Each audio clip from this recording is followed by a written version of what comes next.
eh, Bapak Ibu sekalian. Selamat pagi Pak Dirjen, selamat pagi Pak Rektor. Selamat pagi. Sayang kita tidak bisa bersalaman ya langsung. Iya.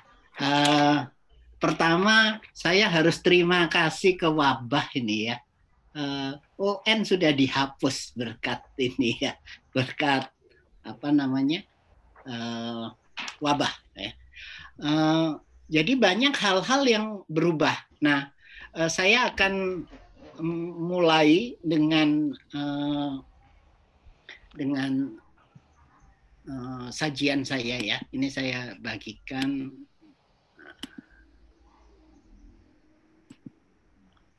Baik. Saya mulai dengan ada sebuah pesan bijak ya, yang kuno. Katanya begini, bahwa sebelum musim hujan kita harus memperbaiki atap rumah kita ya. Jadi jika ada yang lobang, ada yang bocor, itu diperbaiki pada saat sebelum musim hujan ya. Demikian juga ada binatang seperti bajing yang menyimpan makanan di sebelum musim dingin ya. Demikian juga kita sebenarnya ini saat sebelum wabah sebetulnya kita sudah harus membenahi pendidikan gitu ya. Pada saat sekarang kita seperti kita atap lupa kita betulkan sebelum hujan, musim hujan, maka pada saat musim hujan kita menjadi mengetahui lubang-lubangnya di mana. Demikian juga dengan pendidikan. Karena kita lalai memperbaiki pendidikan di saat sebelum krisis, sekarang kita melihat lubang-lubangnya.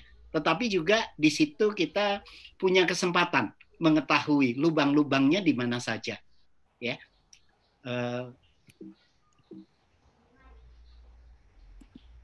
Baik, dampak wabah itu kita sudah lihat sekarang ya, sekolah ditutup, ya, pengajaran konvensional di sekolah terhenti. Sekitar lebih dari 1 miliar siswa di dunia itu sudah terhenti sekolahnya ya. Jadi artinya mereka harus belajar di rumah tanpa guru. Kemudian untuk yang dapat beruntung memiliki gawai, memiliki jaringan internet, maka dia dapat belajar terus menggunakan cara daring atau luring. Ya. Kemudian, tetapi kenyataannya kegiatan belajar sebagian besar siswa itu mandek sebenarnya, ya, tidak berjalan. Nah, ini salah satu dampak yang tadi ya, sebelum musim hujan seharusnya kita memperbaiki atap gitu ya. Nah, sekarang kita seperti ini I told you so gitu ya. Sekarang kita merasakan gitu ya bagaimana kebijakan infrastruktur yang sebelumnya itu tidak memadai sekarang terlihat ya. Kenyataannya sekarang sekolah, guru, apalagi pelajar itu banyak yang tak memiliki akses ke komputer atau gawai. Ya. Kemudian terlampau sedikit sebetulnya rumah bahkan balai desa yang dilengkapi broadband, yang kenyataannya itu sangat sedikit. Kemudian infrastruktur internet di daerah terpencil lalai dipersiapkan. Ya.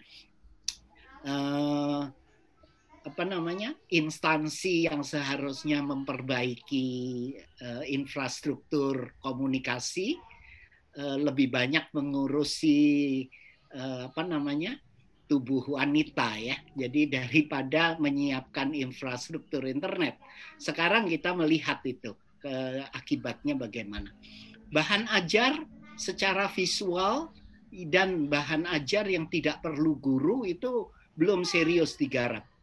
Kita sangat kesulitan mencari itu ya. Tetapi yang lebih parah sebetulnya kebijakan belajar. Kebijakan belajar ini yang lalai digarap, yang lalai dirawat itu adalah kecakapan belajar ya. Kasmaran belajar itu kurang disemai. Dahulu ada eh, ada wakil presiden ya yang menganggap bahwa ujian nasional itu eh, bagus untuk memaksa anak belajar. Ya. Nah, sekarang kita rasakan setelah tidak ada UN bagaimana? Apakah anak masih mau belajar? Padahal seharusnya belajar itu harus dari dorongan dari dalam diri, bukan dari luar. Ya. Keaktifan mengendalikan proses belajar mengajar juga sekarang kita rasakan sebelumnya tidak pernah dirawat. Ya. Ini kecakapan seperti ini untuk mengendalikan proses belajar sendiri itu harus dimiliki oleh siswa. Kemudian siswa belum mampu, belum pernah malah juga mengalami belajar mandiri. Selalu belajar itu menelan apa yang diajarkan oleh guru. Ya. Kemudian siswa berinisiatif belajar belum menjadi norma sekarang ya. Jadi belajar selalu menunggu diperintah, diminta oleh guru, oleh orang tua. Padahal seharusnya itu siswa sendiri. Kemudian buku dan bahan ajar belum didesain untuk model self-teaching atau swa-ajar. Ya. Kemudian banyak guru juga yang belum pernah memanfaatkan pembelajaran jarak jauh sebelum wabah. Jadi ini kenyataannya sekarang banyak yang guru yang memanfaatkan teknologi belajar berkat wabah ini. Ya.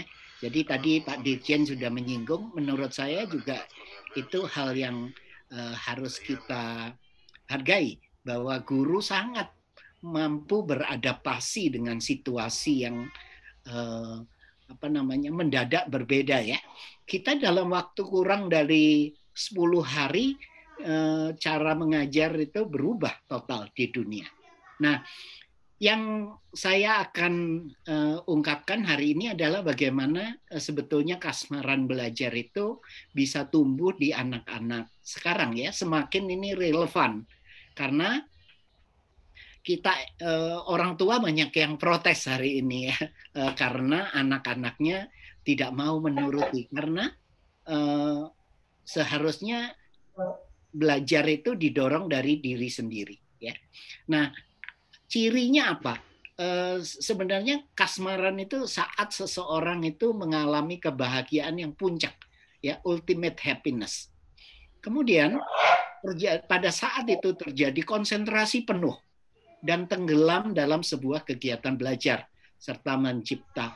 Ini misalnya terjadi pelukis ya, bisa lupa makan, lupa tidur untuk melukis. Diri melebur menjadi satu dengan ruang dan waktu, tapi tidak disadari. Dan diri ini sebetulnya egois, tapi sebetulnya egonya luruh. Jadi ini penuh paradoks, tapi tidak ambil pusing ya. Saat itu saat yang terjadi. Nah, kapan itu terjadi? Itu sebenarnya pada saat ini yang istilahnya Mihaly Csikszentmihalyi sebagai flow. Itu pada saat tantangannya tinggi dan pada saat kecakapannya tinggi ya. Ini saya mau pikir ini kesempatan yang baik, ini jadi peluang ya. Jadi ini ke depan ini saya berpikir bahwa pendidikan itu bisa kita revolusi. Ini tidak banyak hambatan justru sekarang. Ini menjadi dasar utama pendidikan ya, kasmaran belajar menjadi dasar pilar utama pendidikan. Ya. Intinya itu sebenarnya bahwa tidak hanya siswa dan guru ya, tapi semua orang itu menjadi unsur dari subjeknya. Ya. Kemudian belajar kapan serta di mana saja dan di diri sendiri menjadi guru utama. Ini hal yang menjadi relevan hari ini ya. Kemudian yang ketiga, fokus pada belajar bermakna dan kenikmatan. Harus enjoy ya. Belajar itu harus menikmati. Ini yang di Indonesia langka sekali. Belajar itu beban. Makanya ada surat tanda tamat belajar di Indonesia ya. ini mengatakan bahwa belajar sudah selesai. Ini yang absurd karena belajar tidak dipandang sebagai sebuah kegiatan yang dinikmati untuk dijalani seperti seseorang naik gunung, seperti seseorang berwisata, ya, seperti memanjat tebing, sulit, tetapi dinikmati. Ya. Kemudian ini yang juga penting adalah kita akan mengganti kerahasiaan dan kecurigaan dalam pendidikan dengan keterbukaan dan kepercayaan. Ini di sini menurut saya pada saat seseorang merancang assessment hari ini, guru banyak yang frustrasi karena guru masih menggunakan value kerahasiaan dan kecurigaan itu, padahal harus berubah. Kalau kita bertanya menggunakan kerahasiaan, pertanyaannya akan dapat dijawab oleh Google dan itu tidak akan relevan dengan keadaan sekarang. Jadi harus yang berbeda. Kemudian pendidikan di semua negara sedang merevolusi pendidikan dengan garis awal yang sama. Ini jadi kita tidak akan ketinggalan. Ini sesuatu yang baik. Kalau kita dapat memperbaiki pendidikan hari ini, kita akan sejajar dengan di tempat lain. Ya. Baik. Paradoks pendidikan saat ini, kesempatan bertemu secara in person, badani itu hilang, ya. Tetapi interaksi guru dengan pelajar sebenarnya semakin personal serta intens sekarang, ya. Mahasiswa saya juga menurut saya rasanya lebih dekat saat sekarang gitu ya dibanding pada saat kuliah konvensional. Kemudian interaksi nyata telah hilang, tetapi guru dapat mengamati keaktifan tiap pelajar. Sekarang lebih teliti dan direkam sekarang ya, selalu direkam. Kemudian prinsip kerahasiaan dan batasan waktu dalam assessment sudah tak relevan lagi sekarang. Justru harus kepercayaan dan kebaikan. Kemudian sekolah dan pengajaran telah tiada. Hari ini sekolah sudah tiada, tetapi kasmaran belajar justru berpeluang besar bersemai. Ya. Bagaimana sekarang membangkitkan kasmaran belajar ini? Pertama, bahan ajar modul yang tak banyak membutuhkan teknologi. Jadi justru kenyataannya sekarang kita justru butuh bahan ajar yang tidak membutuhkan teknologi karena guru kita mayoritas belum memanfaatkan e-learning yang canggih ya sebenarnya. Mayoritas menggunakan WhatsApp yang sudah mengerjakan menggunakan teknologi sebatas menggunakan WhatsApp. Jadi bahan ajarnya harus yang ringan, tak memakan banyak bandwidth. Kalau mengirimkan video harus yang di bawah 10 mega, kecil, harus kecil, ringan sekali. Kemudian modul-modul harus tak membutuhkan guru secara intensif. Instruksinya harus sangat sederhana, tidak perlu banyak kata-kata. Tetapi bernalarnya, proses bernalar yang ditumbuhkan, dimunculkan, dipicu, harus sangat mendalam di situ. Ini saya akan mau Bu Anita, saya punya waktu berapa lama?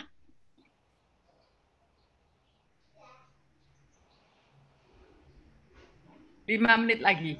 Oh, 5 menit. Oke, baik. Saya ajak Bu Anita main dulu ya. Saya ada kartu. Okay. Ibu Anita main di kartu di ini ya, di yang B ya, pemain B ya. Saya ambil acak, Ibu Anita menulis, terserah memilih nanti di kotak kuning, biru atau ungu ya. Oke, saya ambil dahulu. Saya dapat 4. Saya tulis di sini 4. Oke. Bu Anita mau meletakkan di warna kuning, biru atau ungu? Oh, maaf. Kita ingin hasil kalinya paling besar, Bu Anita. Kuning. Kuning. Oh, bentar. Oke, kuning. Kuning ya. Oh, sebentar. Saya harus menuliskan ya? Oh, nggak perlu. Itu di layar saya kelihatan kan? Ya, tapi punya saya Pak Iwan nggak bisa lihat ya? Oh, saya bisa ini di sini 9. Oh, Kelihatan kan? oke, ya, oke. Oke. Saya dapat 8. Saya tulis 8 di sini. Ibu Anita boleh bebas ya. Hasilnya pokok kita ingin hasilnya paling besar ya. Ini kartu Bu Anita. Ditulis di mana, Ini Bu? hasil paling besar itu vertikal maupun horizontal ya? Hasil kalinya, Bu. Lah ya, kali dari ke vertikal horizontal. Dari dua bilangan dengan bilangan di bawah. 2 angka, ya 2 angka di atas dengan 1 angka di bawah. Ini oke. Perkalian manual dulu, Bu. Ya. Oke. Di biru. Di biru, oke. Sekarang saya dapat 5. Oke, saya tinggal 5.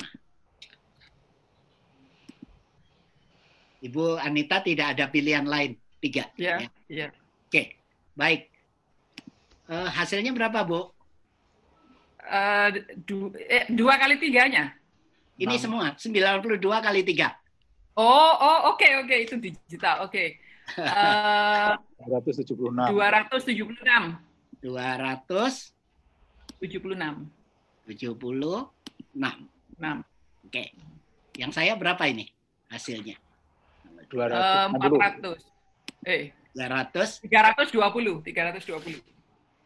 40. Ya. 40 ya. 40 ya. Baik. Nah, dari ini kegiatan ini sebenarnya yang mau saya tunjukkan sebetulnya ini kegiatan ini yang saya buat ya, video-video ini dalam ini hanya 6 mega. 6 mega permainan seperti ini. Nah, hal yang utama apa yang saya munculkan di sini adalah kegiatan ini baru, menantang dan aman ya. Saya ceritakan, tetapi juga berpikirnya mendalam ya. Tetapi keakuratan anak kalau kalah, misalnya Bu Anita kalah di sini ya, 276. Tetapi bukan artinya Ibu Anita tidak dapat berhitung ya, tetapi karena kebetulan diambil secara acak kartunya ya. Ini yang akan kita tunjukkan. Jadi penekanannya akan berbeda. Ini bisa dilihat. Kalau di sini yang lebih besar yang kiri atau yang kanan? 83 kali 7 atau 73 kali 8? 73 kali 8. Kenapa, Bu? Karena pengalinya 8. Padahal puluhannya 7, Bu, di sini. Yang di sini 8. Kenapa ya? Nah, hal seperti ini yang sebenarnya kita harapkan terjadi di kelas-kelas matematika kita. Bukan berhitungnya, tetapi bernalar di balik itu. Ya, jadi desain kegiatan belajar yang baru, menantang dan aman. Ada 3 hal. Ya, jadi itu yang sebenarnya kita bisa menyalin sikap penasaran dan ketagihan, nyandu saat seseorang main computer game, puzzle dan sudoku. Hal-hal seperti itu kita bisa tiru ya. Jadi pertama dia harus baru. Artinya apa baru? Seperti tadi ya, halnya baru dan menantang. Menantang tidak melebihi tapi jauh di atas kemampuan dia. Harus kalau terlalu mudah dia bosan, kalau terlalu sulit dia patah semangat, frustrasi. Dan aman. Aman artinya kalau dia kalah tidak dipermalukan, tidak dihukum ya. Seperti tadi kalau main karena ada kemungkinan diambil random, kekalahan itu bukan artinya kebodohan ya. Bukan artinya tidak pandai berhitung, tetapi karena ada random, ada proses random yang bisa kita salahkan gitu ya.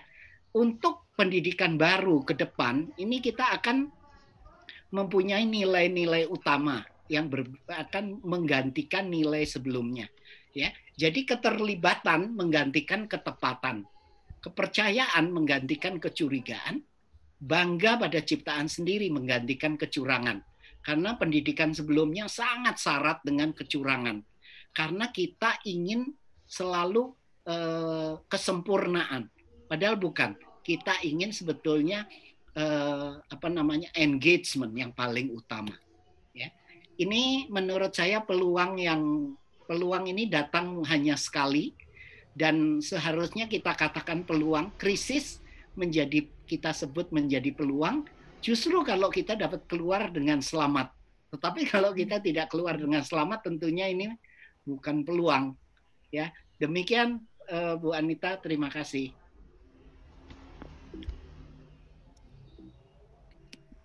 Baik.